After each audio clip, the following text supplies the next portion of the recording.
Hello guys, reka nizere ko mumeze neza. Hanyuma narabwiye ngo iyo opportunity zibonetse mba ngomba guhita nza nkabakorera video nkabereka opportunity zihari hanyuma mukareba ko mwazibyaza umusaruro.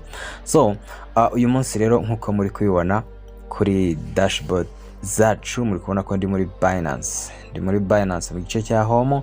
Hanyuma ngiye kubereka uburyo tugomba kubona amadolari abiri. Ishobora kuba idolari rimwe ry'ubuntu cyangwa amadolari abiri y'ubuntu binyuze muri Binance. Nimba ukoresha Binance, stay tuned. So ndaza kubasobanurira akantu ku kandi, hanyuma abantu mumaze iminsi mwarambuze kuri YouTube channel mugomba kumenya ko bibaho nyine abantu bahura n'ingorane. Ubwo nyine YouTube yari yaragize ikibazo, ariko nishimiye ko yagarutse. Ubwo haters nabo nyine bari basereburaga bavuga ngo ye nyine bishimye, ubwo ariko nta kundi bibaho mu buzima. Umuntu agira abantu baba haters, akagira abantu baba friends. Ibyo ni ibintu bibaho, ni ibintu biri nomo, nta mpamvu kwirwa tubitindaho. Hanyuma ngiye kukwereka uburyo ushobora kubona idolari rimwe cyangwa amadolari abiri bivanye n'igihe wakoreye iyi task. No kuyikora vuba vuba kugira ngo itagucika. Okay, let's go. Muri kubona ko ndi kuri Binance yanjye nk'ibisanzwe.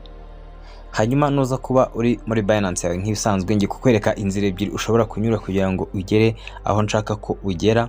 Hanyuma inzira ya mbere uraza kureba hariya hejuru muri message, ahantu hari akamenyetso ka message, hanyuma uhakande. Hanyuma numara gukanda ahantu hari akamenyetso ka message, uraza kureba ahantu handitse ngo notification cyangwa se amatangazo, akaba ariko tubyita. Then nuhagera uraza gukandaho. Hanyuma numara gukandaho uraza gusoma bino cyangwa se uraza kugenda ubyitegereza byose. Uraza guhita ubona ahantu handitse ngo marketing and activities. Okay, hanyuma uraza guhita nyine ukandaho, hanyuma utegereze gato. Okay guys, hanyuma nugera ahangaha uraza guhita unyura ahantu hari akantu kameze nk'agakombe hariya hejuru. Uraza gukanda ku kantu kameze nk'agakombe, hanyuma nurangiza uze urebe hano kuri iki gice cyanditseho ngo reward hub, ukandeho.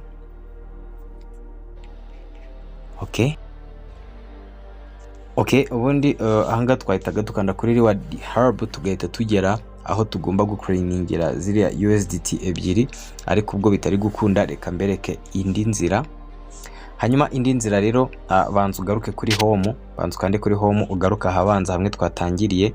Hanyuma nurangiza urebe ahantu handitse more, ndakeka ahantu handitse more murimo murahareba. Hanyuma numara kugira ahantu handitse more uraza guscrollinga ugenda umanura hasi, ureba ahantu handitse ngo reward hub, niho turahita dukanda. Hanyuma ukimara gukanda kuri reward hub muraza kubona ko hano harimo amatask menshi nsabwa gukora ashobora kumbyarira amafaranga ku buntu. Iya mbere yo muri kubona ko nayicompletinze, ngiye ndi kwemererwa guhabwa idolari rimwe ku buntu. Ntabwo nziwe ngo uraza kuba wemerewe amadolari angahe. Hanyuma kugira ngo ibintu bisobanuke neza, tugiye kubanza tujye muri task details turebe uko byifashe. Hanyuma muri detail task kugira ngo ubone iriya voucher cyangwa se uhabwe ziriya USDT, ugomba nibura gukora deposit cyangwa se gushyira USDT 10 kuri Binance uzikuye kuri external wallet cyangwa se ahandi hantu ariko hanze ya Binance. Ndaje mbereke urugero rwumvikana. Ibyo nibyo usabwa gukora, njye nabikoze muri kubona ko bampaye USDT imwe. Okay, reka nkwereke ngo wowe wabikora gute. Ariko mbere y'ibyo ngibyo, mbere yo kumwereka uko wabikora, reka maze nkande kuri claim, banze bankubite idolari rimwe ryanjye. Kubona ko idolari rimwe ryanjye bamaze kurima redeem successful, ngiri bari impaye ry'ubuntu. Hanyuma nshobora gukanda kuri view asset cyangwa nkakanda kuri leta. Reka nkande kuri leta, ariko ndaje mbereka aho ryagiye. Hanyuma iyi task irarangiye. Hano harimo izindi task imwe, ebyiri, eshatu nshobora gukora. Hari ingi yo gupostinga kuri Binance Square, gupostinga bisanzwe ifoto iri kumwe n'amagambo, naho ukagenda ukoreramo amafaranga. Nayikoze ariko bacyari mu cyo bita view.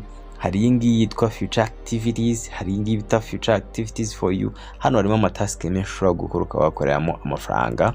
So reka njye kubereka nimba iri dolari koko twaryakiriye. Okay, kugira ngo bize gukunda neza rero mbibereke, nubwo bisa nk'ibigoye ariko ndabibereka kugira ngo mbereke ko naryakiriye rira dolari rimwe. Turakoresha iyi buto bita transfer. Ubaye iyi buto utari kuyibona wakanda kuri mowa, iyi buto waza kuyibona bita transfer. Ngiye nuko nazipininze hano hejuru.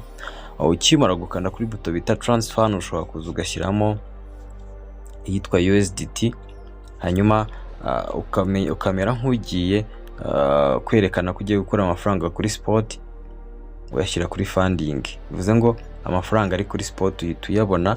Ahangaha muri kubona ko USDT yanjye namaze kuyakira.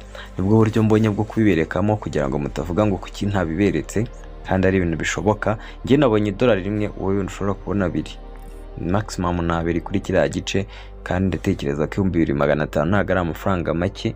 2500 se 2400, 2400, 2880 ntago ari amafaranga makeya yagura n'isukari cyangwa isabune cyangwa se ikindi kintu.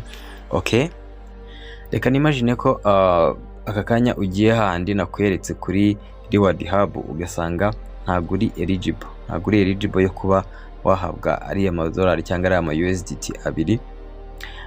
Ngiye kukwereka uburyo rero wabigenza nawe uba uyakeneye. Ugahita ufata iryo 10 cyangwa ayo madolari 10 ufite ukongeraho ya 2 ukabikura amafaranga menshi. So uraza gukoresha indi wallet. First of all, reka ni suppose ko ugiye gushyira nka USDT kuri, washyiraho coin iyo ari yo yose ufite cyangwa coin iyo ari yose ushaka. Ugiye gushyira amafaranga kuri Binance USDT 10, kanda kuri deposit. Nimba ugiye gukura ku yindi exchanger, nimba ugiye kubikora muri P2P, urakanda kuri P2P nyine winjire muri market. So ngiye ngiye kukwereka wenda ubaye uzifite ahandi hantu, kuko wenda ngiye nkunze kuba mfite USDT ahandi hantu. Uraza ukande kuri iki gice cya add funds. Numara kanda kuri add funds uraza guhita ureba ahantu handitse deposit asset. Hanyuma numara kanda kuri deposit asset, depositinga crypto yari yose ushaka, ariko equivalent ize kuba ari USDT 10. Kanda kuri USDT for example, hanyuma ukande wenda kuri Tironi TRX niyo network turaza gukoresha. Hanyuma ukande kuri copy. Ibyo nubirangiza wenda reka tujye kureba ugiye kubikorera nko muri OKX. Icyo usabwa gukora no kuza wenda ugafungura OKX. Ushobora gukoresha n'indi exchange cyangwa indi wallet iyo ari yo yose yagufasha gutransfer amafaranga hariya hirya kuri Binance. Okay, nimba rero wageze wenda kuri OKX cyangwa ku yindi exchange ukoresha, muri kubona ko nkanga mfiteho USDT 82. Nshobora gufata 10 nkazohereza hariya haruguru cyangwa se kuri iriya exchange yindi ya Binance kugira ngo nze kubasha guhabwa ziriya dolari 2 z'ubuntu. So ngira ngo muribuka neza ko twamaze gufata wallet address. What you have to do, what you are going to do, icyo ugiye gukora no kuzuga kanda kuri asset. Nimba wenda tuvuge ari muri OKX ugiye gukorera, hanyuma warangiza ukaza ugakanda kuri withdraw. Ugiye kubikura uvana USDT zitari munsi y'10 cyangwa se ziri 10 kuzamura, uzohereza kuri Binance ugakanda withdraw with the crypto, ugategereza gato bikarodinga. Okay, hanyuma iyo bimaze kurodinga uhitamo ya crypto, wenda nimba ari USDT. Okay, hanyuma warangiza ukaza ugakanda kuri ko ugiye kohereza kuri exchange. Wamara kumakinga kugiye kohereza kuri exchange, ugahitamo network muri remember that kari Tironi ariyo twahisemo. Tujye kohereza USDT dukoresheje network ya TRX. Hano bahita bagusaba gupestingamo wallet address ya yindi wakuye kuri Binance. Hanyuma ibyo byarangira ugakanda kuri next. Hanyuma bitewe na available balance ufite, hano muri kubona ko mfite utuntu duke gusa, nagira ngo nyine mbashowing cyangwa se mbereke uko ibintu biza kuba bimeze. Hanyuma iyo urangije uhita ushyiramo USDT 10, bakakwereka aho bari bukate, ugakanda kuri withdraw. Iyo ukanze kuri withdraw utegereza akanya gato USDT zawe zitari munsi y'10 zikagera kuri Binance yawe. Hanyuma ugahita ujya guclaiminga muri Reward Hub USDT 2. Ushobora guhita uvuga uti reka za dolari 10 zanjye nzirikira kuri Binance, reka nzigarure muri ya wallet zari zirimo kuko niho nizeye. Hanyuma ibintu bikaza kuba bigenda neza. So ndumva ngerageje kubafasha abantu bakeneye ziriya USDT 10 ngo mugende muzikorere n'iz'ubuntu, sorry 2 ngo mugende muzikorere, mwabonye ko ari iz'ubuntu. Ubundi we are here for you to give you a free opportunity every time we get something new. Okay, thank you so much for watching this video. See you next. Ariko mwibuke gukora share, like, even a comment is necessary.